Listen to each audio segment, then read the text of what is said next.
Let me show you something. Virginia Guiffre. These photos. The photo that was posted, I believe she's DEAD. Let me show you why. So this was the photo that was posted. I'm just showing you off my Facebook. So it was posted like this. I noticed that you can see the side of the hospital bed, but it's up by the top of her head there. You can see something black behind her, which appears to be propping her up. And you can see the way her BREAST has fallen. Now, those of us who are blessed or cursed with big ones know how they fall when you're lying on your side. Also, her necklace has fallen to one side. Excuse me. So what they've done here is they've rotated it. This is how it originally is. She is laying down. Right, then take a look at her eyes. I know this is a bad quality picture, but there's nothing there. Look. So they're not closed properly, they're not open, like how a DAD person's eyes are. Her mouth is sort of half open, extremely pale. I believe they've put her hair like that to hide possible lividity, because that would be on that side where she's laying. She's not in a hospital gown, so I think what happened was she was KILLED at home, taken to hospital because she's got heart monitor patches on. They couldn't save her, or didn't want to. Then she was taken home for someone to discover her. And I believe someone posted these photos on her Instagram or whatever it was as a receipt to say job done. And I don't altogether trust this lawyer friend who supposedly was there or went there the next day or whatever. I've now discovered this head injury looks like she was slammed into something like a coffee table or something like that. Oh, look. It won't let me zoom in. That looks like a blunt force injury on something sort of sharp-edged.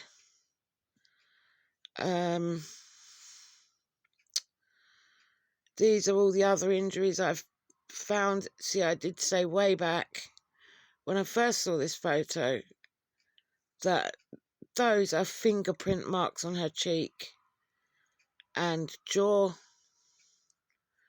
where it looks like someone's grabbed her around the face.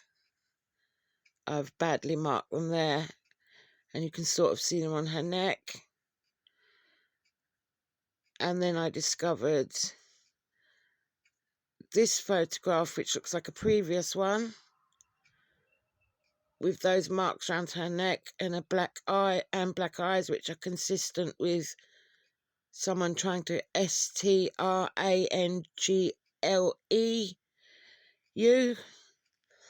And I've now just discovered this one. Look at the neck marks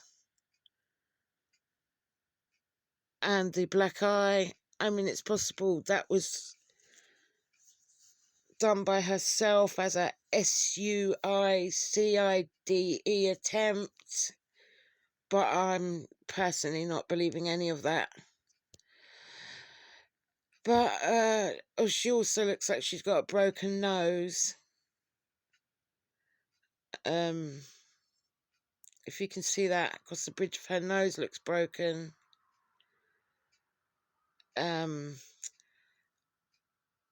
On the side under the head injury, It looks like possibly her brow bone is broken. Probably a broken jaw. You know, that's a severe beating that's gone on there. Did I say cheekbone? You can see a bruise on her cheekbone. This is not from a car accident.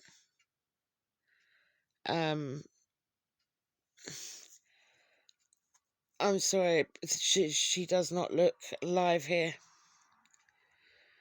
Why would she take a photo of herself like that with her eyes closed anyway? This is horrific.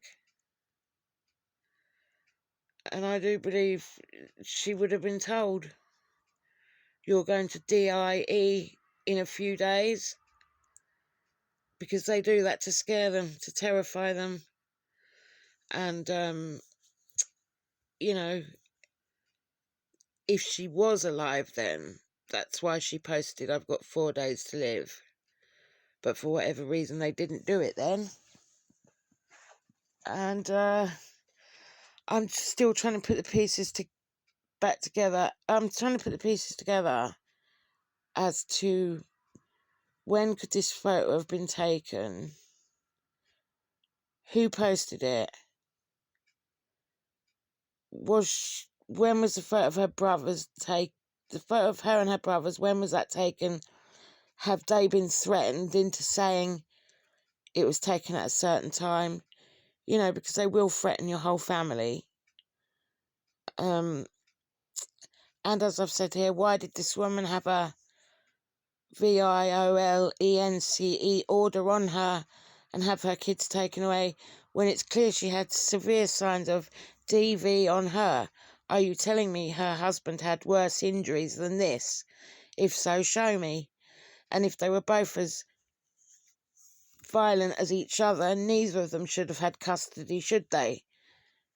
This was done to discredit her, because this is what is always done to whistleblowers. Yesterday I asked where she met her husband, because I wondered if he had been sent to her to drive her insane. This is another of their tricks. Today I found she met him when she was training as a masseuse, if you can call it that, for Epstein. Isn't that interesting? So I wonder, was her husband a friend of Epstein or Maxwell and was fixed up with her to keep an eye on her and then be her handler? Yeah, this is all very suspicious. And if you look in my community posts, I've posted a few little matches that I got with my cards and my spirit box. But there's a whole lot more on my Facebook. But you need to sign up to be on my friends list. If you go over there, you need to read the pinned post first, and because the work on there is really sensitive. And I did post the spirit box session and card reading, which were really quick and rushed. I may do another one, but this is, yeah, there's something really wrong here. Oh yeah, and I'm not the only person to think so. I've been reading lots and lots of comments.